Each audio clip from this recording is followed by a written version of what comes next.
rising. You remember that phrase? Remember how it got us all excited, thinking we were on the verge of a new dawn? Well, tonight I would say Africa is not rising. Unless, of course, they mean another Africa. But I insist, Africa is not rising. That is if COVID-19 has anything to say about it. You see, this pandemic has revealed, or shall I say, puts us where we truly belong in that global pecking order. That sounds bad, but I'll come back to that in a moment. One other thing that COVID-19 has exposed is the now all too clear fact that we are on our own. Imagine this. The state of New York, with a population of close to 20 million, is celebrating the fact that 70% of its population has received at least the first shot of a COVID-19 vaccine. While here in Kenya, that ratio stands at about 1/40th. That is close to 1 million Kenyans who've received their first shot out of a possible 45 million people. Picture this also. In January this year, Guinea had administered just 25 doses of the vaccine to its people, when 39 million had been administered in wealthier countries at the time. So folks, that's 25, not 2,500, not 25,000, and not 25 million, just 25. A situation that the head of the World Health Organization, Tedros Adhanom, called a catastrophic moral failure.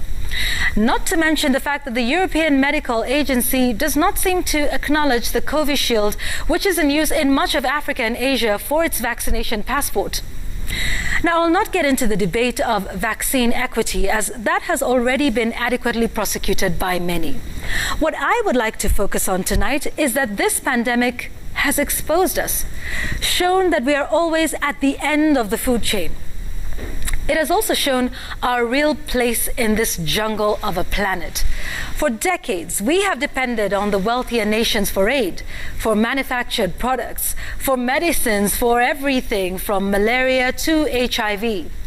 We could point to the history of injustice and all the other factors, which may be valid, but it is what it is.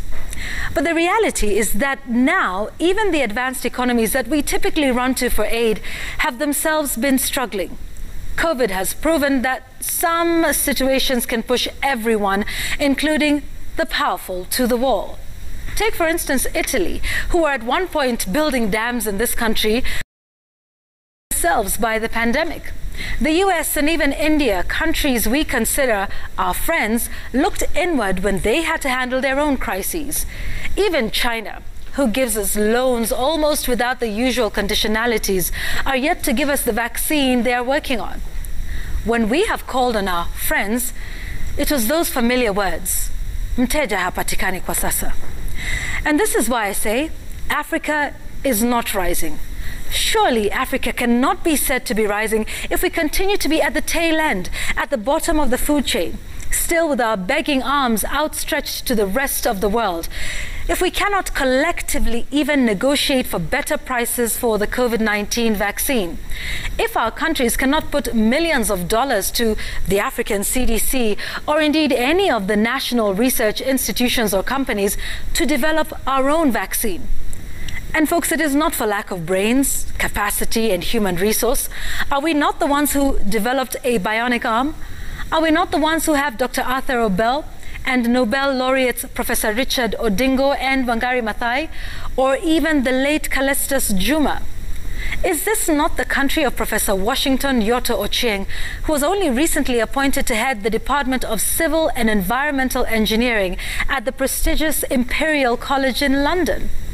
There are many top innovators, scientists, not just here in Kenya, but across the continent, who are relied upon all over the world. So will this be the wake-up call we have been waiting for?